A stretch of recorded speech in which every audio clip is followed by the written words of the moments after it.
আসসালামু আলাইকুম প্রিয় শিক্ষার্থী বন্ধুরা, আজকের ক্লাসে তোমাদের সকলকে স্বাগতম। বরাবরের মতো আমি মোহাম্মদ মুরাদ হোসেন আছি তোমাদের সাথে এবং থাকবো ইনশাআল্লাহ। আজকের বিষয় হিসাব সমীকরণে লেনদেনের প্রভাব। তো এর সাথে সাথে আমরা আরও শিখতে পারবো লেনদেনের ডেবিট ক্রেডিট নির্ণয়। যারা আমার চ্যানেলটি সাবস্ক্রাইব করেছো তাদেরকে আন্তরিক ধন্যবাদ, আর যারা করো নাই আমার চ্যানেলটি সাবস্ক্রাইব করবে এবং পাশে থাকা বেল আইকনটি ক্লিক করে দিবে, যাতে করে পরবর্তী নোটিফিকেশন পাওয়ার সাথে সাথে তোমরা ভিডিওটি দেখতে পারো। হিসাব সমীকরণে লেনদেনের প্রভাব বোঝার জন্য আমাকে কি করতে হবে? হিসাব সমীকরণটা বুঝতে হবে। তো হিসাব সমীকরণটা দেখো, এ সমান সমান এল প্লাস ই। তো এই যে এখানে ই দেখো, ই উপাদান, এই ই উপাদান বা ই এলিমেন্টের মধ্যে চারটা উপাদান বিদ্যমান। তো চারটার মধ্যে কি দিবে, নিবে, আয়, ব্যয়। মানে দিবে মানে কি, মূলধনকে আমরা এই হিসাব সমীকরণে সি দ্বারা প্রকাশ করব, যার ই হলো ক্যাপিটাল। উত্তোলনকে ডি দ্বারা প্রকাশ করব, ড্রয়িংস। আয়কে রেভিনিউ আর দ্বারা প্রকাশ করব। এক্সপেন্সকে ই এক্স দ্বারা প্রকাশ করব, এক্সপেন্স ব্যয়, এটাকে ই দ্বারাও প্রকাশ করতে পারো। তো এখন বর্ধিত হিসাব সমীকরণটা কি আসলে? দেখো, বর্ধিত হিসাব সমীকরণটা আসলে হলো এই যে ই এলিমেন্টটাকে ভেঙে এই চারটা এলিমেন্টে লেখাটাই হলো, আলাদা আলাদা চারটা উপাদানে লেখাটাই হলো বর্ধিত হিসাব সমীকরণ। ঠিক আছে, অর্থাৎ দিবে, নিবে, আয়, ব্যয়। তো এটা আমরা যদি লিখি ই এর পরিবর্তে এ সমান সমান এল প্লাস ই এর পরিবর্তে দেখো সি মাইনাস ডি প্লাস আর মাইনাস ই এক্স, যা এখানে আমরা বোঝার চেষ্টা করেছি। দেখো বন্ধুরা, প্রতিটি লেনদেনে দুটি পক্ষ বা হিসাব খাত থাকে, আবার প্রতিটি হিসাব খাতে দুইটা পক্ষ থাকে, এক পক্ষ ডেবিট, এক পক্ষ ক্রেডিট। তাহলে হিসাব সমীকরণে লেনদেনের প্রভাব যদি এক পাশে হয় তাহলে একবার যোগ হলে একবার বিয়োগ হবে, এক পাশে যদি হয় একবার যোগ হলে একবার বিয়োগ, আবার যদি বিয়োগ হলে আরেকবার যোগ হবে। অর্থাৎ এক পাশে যদি হয় যোগ হলে বিয়োগ, বিয়োগ হলে যোগ। আর যদি প্রভাবটা দুই পাশে হয় তাহলে কি হবে? খুবই ইজি, যে যোগ হলে দুই পাশেই যোগ হবে, এক পাশে যদি যোগ হয় অন্য পাশে যোগ হবে, আবার এক পাশে যদি বিয়োগ হয় অন্য পাশেও বিয়োগ হবে, অর্থাৎ যোগ হলে যোগ, বিয়োগ হলে বিয়োগ। তো কয়েকটা লেনদেন আমরা দেখি। চেয়ার টেবিল ক্রয়, পণ্য উত্তোলন, বাকিতে পণ্য ক্রয়, বাকিতে পণ্য বিক্রয়, কমিশন বাবদ অগ্রিম পাওয়া গেল, বেতন বাবদ 15,000 টাকা অগ্রিম দেওয়া হলো, অতিরিক্ত মূলধন আনয়ন, ব্যাংক থেকে ঋণ নেওয়া হলো। তো বন্ধুরা, এই কয়েকটা উদাহরণ আমরা একটু দেখার আগে আমরা আধুনিক পদ্ধতিতে ডেবিট ক্রেডিট নির্ণয়টা একটু দেখে আসি। ব্যয় সম্পদ উত্তোলন ডেবিট, আয় দায় মূলধন ক্রেডিট। দেখো, ব্যয় সম্পদ উত্তোলন ডেবিট, আয় দায় মূলধন ক্রেডিট। এই যে ব্যয় সম্পদ উত্তোলন ডেবিট, এর অর্থ হলো ব্যয় সম্পদ উত্তোলন যদি বৃদ্ধি পায় ডেবিট, হ্রাস পেলে ক্রেডিট। আবার আয় দায় মূলধন ক্রেডিট, এর অর্থ হলো আয় দায় মূলধন যদি বৃদ্ধি পায় ক্রেডিট, হ্রাস পেলে ডেবিট। প্রথম লেনদেন চেয়ার টেবিল ক্রয়। তাহলে সবসময় মনে রাখবা, যে কোনো লেনদেন থেকে দুটি হিসাব খাত আমাকে আগে ফাইন্ড আউট করতে হবে। তো দুইটা কখনো একসাথে ফাইন্ড আউট করার চেষ্টা করবা না, আগে যে কোনো একটাকে ফাইন্ড আউট করবা, পরে আলটিমেটলি অটোই তুমি দ্বিতীয়টা পেয়ে যাবা। দেখো এখানে কি আছে, চেয়ার টেবিল ক্রয়, তাই না? তো চেয়ার টেবিল ক্রয়ের হিসাব খাতটা হলো আসবাবপত্র হিসাব। আবার এখানে নগদ অর্থের হিসাবটা সবসময় মনে রাখবা নগদান হিসাব। তাহলে আসবাবপত্র হিসাবটা কি হিসাব? সম্পদ হিসাব। তাহলে সম্পদ যদি বৃদ্ধি পায় ডেবিট, আর সম্পদ হ্রাস পেলে হয় ক্রেডিট। তাহলে চেয়ার টেবিল ক্রয় করাতে আমার আসবাবপত্র বৃদ্ধি পাইছে, এখানে ডেবিট হবে। আর নগদান হিসাব, সম্পদ হিসাব, এই যে দুইটা হিসাবের কথা বললাম, আসবাবপত্র হিসাব, সম্পদ হিসাব, নগদান হিসাব ও সম্পদ হিসাব, এটা সবসময়ের জন্য। তাহলে সম্পদ যদি বৃদ্ধি পায় ডেবিট, হ্রাস পেলে ক্রেডিট। তাহলে আমি নগদে যেহেতু চেয়ার টেবিল ক্রয় করছি, সেহেতু কি আমার নগদ টাকা হ্রাস পেয়েছে, নগদান হিসাব ক্রেডিট। তাহলে প্রভাবটা কি? আসবাবপত্র সম্পদ বৃদ্ধি, নগদান হিসাব সম্পদ হ্রাস। জাবেদা কী হবে? আসবাবপত্র হিসাব ডেবিট, নগদান হিসাব ক্রেডিট। পণ্য উত্তোলন। তাহলে হিসাব খাত দুটির মধ্যে কি আমরা পাই? হিসাব খাত পণ্য মালিক নিল, পণ্য উত্তোলন করানোর কারণে কি, এর অর্থ হলো মালিক পণ্য নিয়ে গেল। তো মালিক যদি পণ্য নেয় তাহলে কি হবে? মালিক তার প্রয়োজনে যা কিছু নিয়ে যাবে উত্তোলন হিসাব। বন্ধুরা মনে রাখবা, মালিক তার প্রয়োজনে যা কিছু নিয়ে যাক তার জন্য একটা হিসাব খাত হবে, তার নাম হবে উত্তোলন হিসাব। আর অন্য হিসাব খাতটি ডিপেন্ড করবে মালিক কী নিয়ে গেল। এখানে পণ্য উত্তোলন করছে, মালিক কী নিয়ে গেল? পণ্য নিয়ে গেছে। কিভাবে নিয়ে গেছে? ক্রয় মূল্যে, যেহেতু কোনো মূল্য উল্লেখ নাই সেহেতু এটা ক্রয় হিসাব। তাহলে উত্তোলন হিসাব উত্তোলন হিসাব, উত্তোলন যদি বৃদ্ধি পায় ডেবিট আর হ্রাস পেলে ক্রেডিট। যেহেতু উত্তোলন করছে, উত্তোলনটা বাড়ছে, এই জন্য এটা ডেবিট হবে। আর ক্রয় হিসাবটা হলো ব্যয় হিসাব, ব্যয় যদি বৃদ্ধি পায় ডেবিট, হ্রাস পেলে ক্রেডিট। তাহলে এখানে পণ্য যেহেতু মালিক নিয়ে গেছে, আমার ব্যয়টা হ্রাস পাইছে, ব্যয় হ্রাস পাইলে কী হবে? ক্রেডিট। তাহলে প্রভাব কি? উত্তোলন হিসাব মালিকানা সত্ত্ব হ্রাস, ক্রয় হিসাব ব্যয় হ্রাস, ব্যয় হ্রাস পেলে মালিকানা সত্ত্ব বৃদ্ধি পায়। তাহলে উত্তোলন হিসাব মালিকানা সত্ত্ব যদি হ্রাস পায় ডেবিট, আর মালিকানা সত্ত্ব বৃদ্ধি পাইলে হবে ক্রেডিট। আর আমরা এখানে মালিকানা সত্ত্ব না বলে যদি উত্তোলন হিসাব বলি, তাহলে উত্তোলন বৃদ্ধি পাইলে ডেবিট। বাকিতে পণ্য ক্রয়, তাহলে বাকিতে পণ্য ক্রয় করলে কি হবে? আমরা পণ্য যেভাবে ইচ্ছে সেইভাবে ক্রয় করছি, ক্রয় তো করছি, আর এই জন্য কী করতে হবে? অর্থ দিতে হবে, এখনও দেই নাই। তাহলে বন্ধুরা, ক্রয় করছি পণ্যের হিসাবটা হলো ক্রয় হিসাব, আর এখানে অর্থ দিতে হবে। আমাদের নিকট যারা টাকা পায় তাদেরকে বলা হয় পাওনাদার, আর যা দিতে হবে তা দায়। আচ্ছা, তাহলে এখানে পাওনাদার।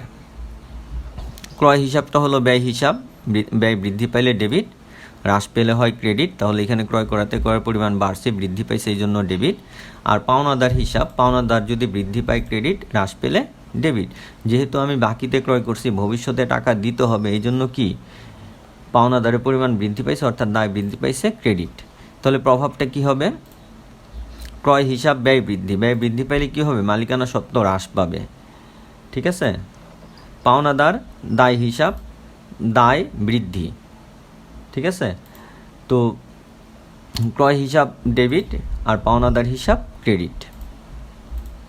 বাকিতে পণ্য বিক্রয়, তো বাকিতে পণ্য বিক্রি করছি, ভবিষ্যতে অর্থ পাবো, তাই না? ভবিষ্যতে যা পাবো তা আমার সম্পদ।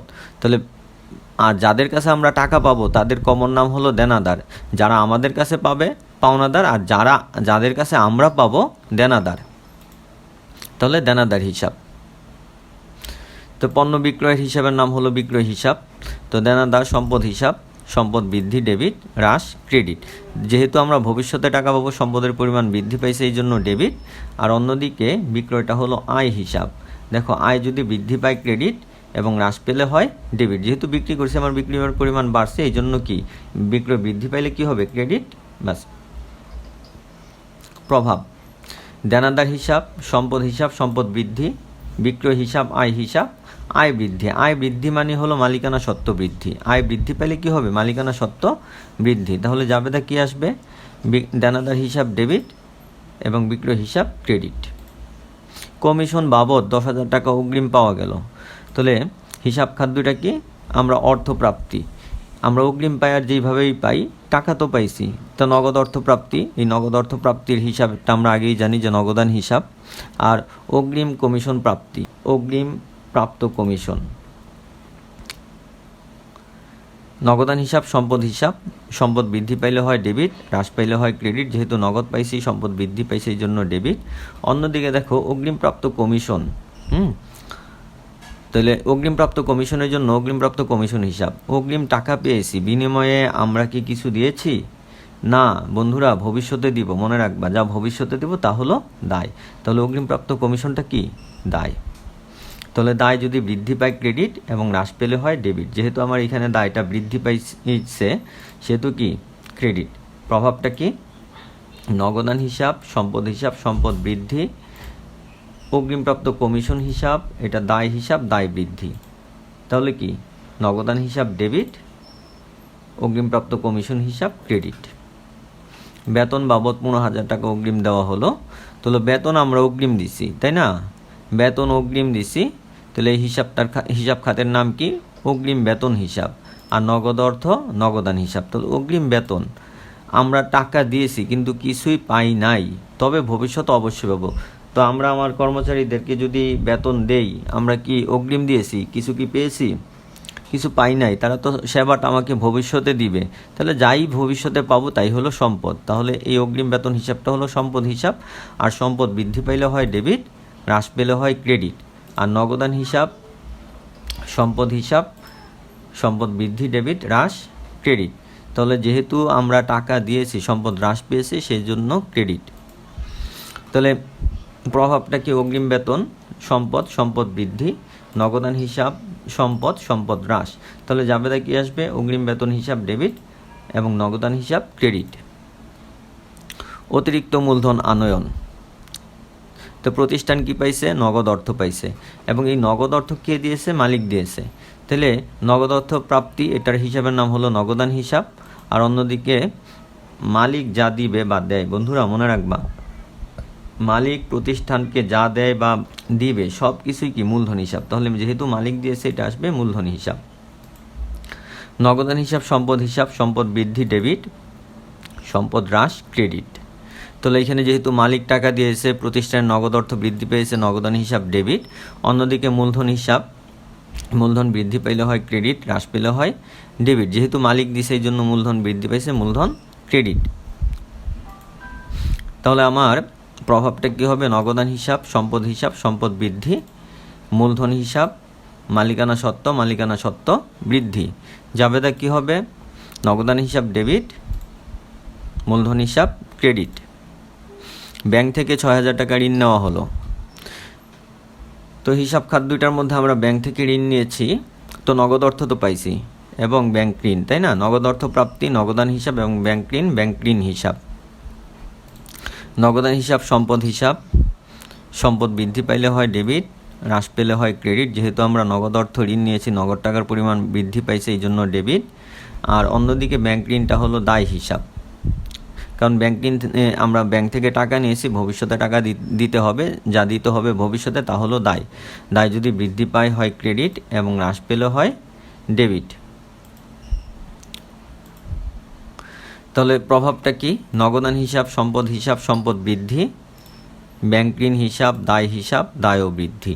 জাবেদা কি হবে? নগদান হিসাব ডেবিট, ব্যাংক ঋণ হিসাব ক্রেডিট। তো বন্ধুরা, আশা করি ক্লাসটা তোমরা উপভোগ করেছো, এনজয় করেছো।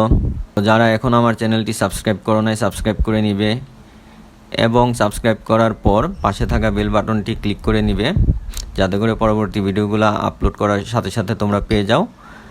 আর ভিডিওটি ভালো লাগলে অবশ্যই শেয়ার করবে। মহান আল্লাহ সবাইকে ভালো রাখুন, সুস্থ রাখুন। আমিন। আল্লাহ হাফেজ।